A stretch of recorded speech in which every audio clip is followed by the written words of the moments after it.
Yo, are you ready for this chapter 3 test? I think so. I studied a lot, but I'm really nervous.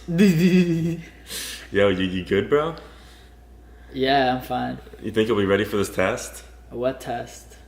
What are you talking about? We have a chapter 3 test right now in calculus. We do? I don't know anything. Well, we have 30 minutes till the test, so I gotta show you what we're doing. Alright, so we have 6 main topics in chapter 3. They're implicit differentiation, related rates, derivatives of inverse functions, log derivatives, linear approximation, and L'Hopital's rule. And we'll start with implicit differentiation. What is implicit differentiation? Basically, implicit differentiation allows you to find the slope of a tangent line when the equation that is in the question can't be solved for just y. So I have an example here for you, and it's x squared plus y cubed equals 4. Alright, how do you go about doing that? So basically, you first start by finding the derivative of the whole function. So you get 2x plus 3y squared. But when you get the 3y squared, you have to include dy over dx. Because... So are you taking the derivative with respect to x? Exactly. And then you set it equal to 0 because the derivative of 4 is 0. Makes sense. Then from there, you have to separate dy dx from the rest of the function to try and find what it equals. So you can subtract 2x the other side and then divide by 3y squared, and you get dy over dx equals negative 2x over 3y squared. Alright, that makes sense. I'm still a little unclear though. Can you maybe do one more example? Yeah, here, I have a problem for you. Try 4y cubed plus 6x squared minus y equals 3x cubed. Alright, so first I guess you could take the derivative of y like you normally would, the y part, and you'd get 12y squared, right? That's right. And then, but you have to multiply that by dy dx because you're taking the derivative with respect to x. Good. Okay. And then I guess I'll take the derivative of the x part next, so that would be plus 12x, right? Exactly. And then subtracted by just dy dx because the derivative of negative y is negative 1. Mm-hmm. And then plus 9x squared because that's the derivative of, is it plus 9 squared or is it equal to? It's an equal sign, but that's still good. Okay. That's good. So yeah, plus 9x squared. And then I guess you'd isolate the dy dx's, right? Mm-hmm. And so after you do that, and a little bit of simplification, you get dy dx equals 9x squared minus 12x over 12y squared minus 1. Is that right? Yeah, that's right. Good Awesome. job. It's are basically implicit differentiation, but with word problems. So I'll just read you the questions, and I think you're ready for this, so you can just go right ahead and solve them. All right, I'll try my best. The first one is, air is being pumped into a spherical balloon at a rate of 5 centimeters per minute. Determine the rate at which the radius of the balloon is increasing when the diameter of the balloon is 20 centimeters.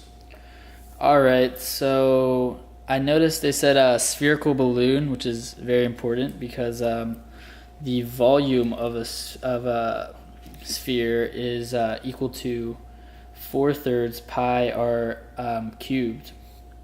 Okay. And then it also says it's increasing at a rate of 5 centimeters cubed per minute. So we know that dv over dt equals 5 centimeters cubed per minute. And I think in these problems it's important to write down what you know at the beginning of the problem just to make it easier while you're solving. And then so you can set it up like dv dt equals 4 pi r squared dr dt. And then it says when the diameter is 20 centimeters. 20 centimeters. So we don't have a diameter in this equation, but we know that the radius is half the diameter, so we can figure out that the radius is 10. And when you plug that into the equation, you get 4 pi times 10 squared dr dt. And if you simplify that, you get 5 equals 400 pi dr dt. And then divide 400 pi and get dr dt equals 1/80th pi centimeter per minute. So when the diameter is 20 centimeters, the radius is increasing by 1/80th pi centimeter per minute. That's right. That's impressive. We'll try one more problem. Thank you. So, a 15-foot ladder is resting against the wall. The bottom is initially 10 feet away from the wall and is being pushed towards the wall at a rate of 1/4 foot per second. How fast is the top of the ladder moving up the wall 12 seconds after we start pushing it? Okay, so for this problem, I am going to give each of the sides of the triangle variables. So I'm going to give the side that was initially 10 feet. I'm going to label that as X. Then I'm going to label the side next to that, the Y, and the hypotenuse Z. And Pythagorean theorem states that x squared plus y squared equals z squared. And it's given to us in the problem that dx dt is equal to negative 1/4 foot per second because the ladder is being pushed inward. And so first, it's important for us to figure out what the x value is for what the problem's asking. And it says after it's being how fast is the top of the ladder moving up the wall 12 seconds after they start pushing. And so we have to figure out what x is, and we know that x is decreasing at negative 1/4 foot per second. So we can multiply negative 1/4 by 12 and get negative 3. And so that's how much closer x was to the wall in that time.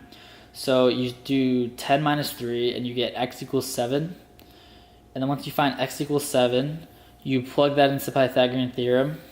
And z is constant, so it's not going to change. And so you get 7 squared plus y squared equals 225, or 15 squared. And then once you simplify that, you get y equals root 176. But then you got to figure out what you kind of do with that y. And so you take the derivative of the Pythagorean theorem, and you get 2x dx dt plus 2y dy dt equals 0 because the length of the ladder is constant. And then from there, you can plug in the values you found and plug in root 176 for y, and you can plug in 7 for x, and then also negative 1/4 for dx dt. And then once you simplify that, you get 14 dx dt equals negative root 176 dy dt. And then you can isolate that and simplify it to dy dt equals 7 over 4 root 176 feet per second, I think. Is that the right units? Yeah, feet per second. I believe that's right. All right, so when after the ladder is being pushed for 12 seconds, y is increasing at a rate of 7 over 4 root 176 feet per second. Correct. Wow. All right. All right. We only have 5 minutes till test, so Oh my. rapid fire. Let's go quickly. Next we have inverse functions. I'm just gonna read you the problem. Let's solve it on your own. Let me know when you have the answer. All right. First question is 4 sine x plus 4 inverse cosine x.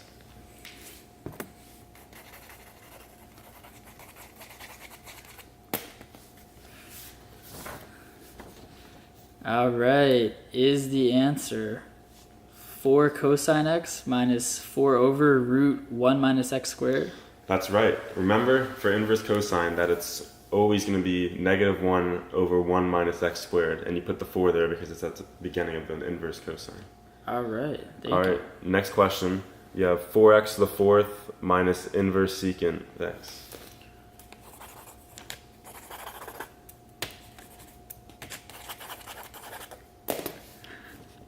All right, I got 16x cubed minus 1 over x times root x squared minus 1.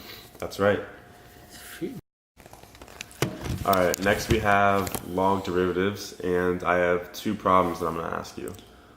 The first one is 4 log base 3 of t minus ln of t. Okay.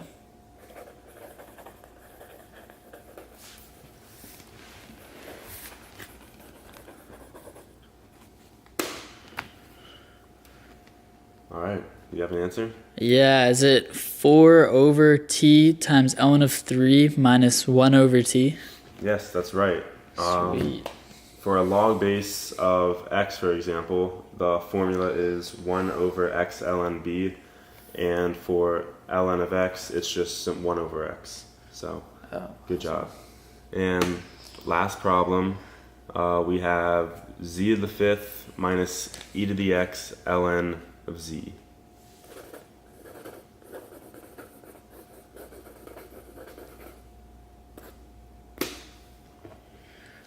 All right, is it 5 z to the fourth minus e to the x ln z minus e to the x over z? Correct. Sweet.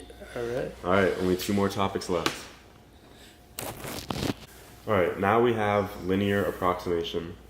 The first problem I have is find a linear approximation to f of x equals x to the fourth minus 6x cubed plus 3x minus 7 at x equals 3. All right, let me sit to work on that.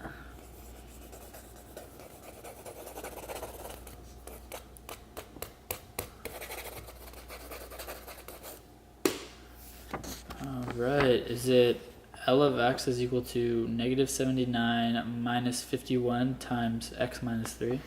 Yeah, that's right. All right. So one more problem I have. Find a linear approximation to f of x equals 3x times e to the power of 2x minus 10 at x equals 5. Okay. Let's see.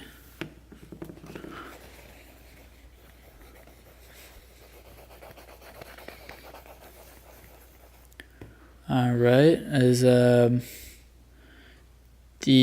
linear approximation equal to 15 plus 33 times x minus 5 equals 33x minus 150?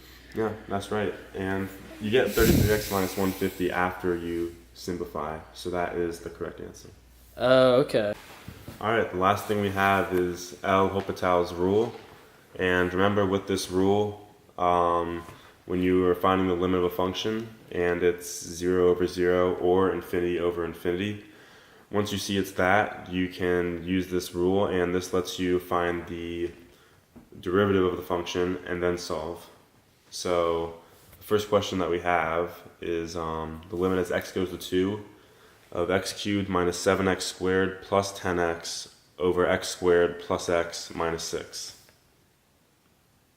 Alright.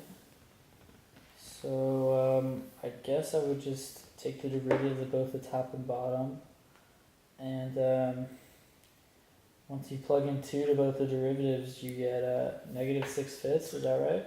Right. And at the beginning, you see that it's 0 over 0 because when you plug in 2, that's what you get. So then you just find the derivative and you get negative 6/5.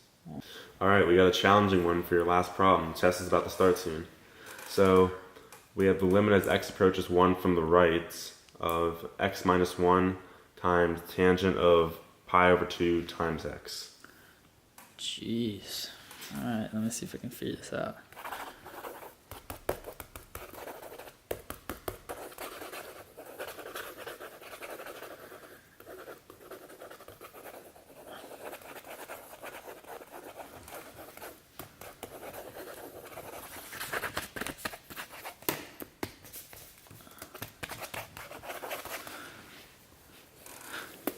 Alright, is it 2 over pi?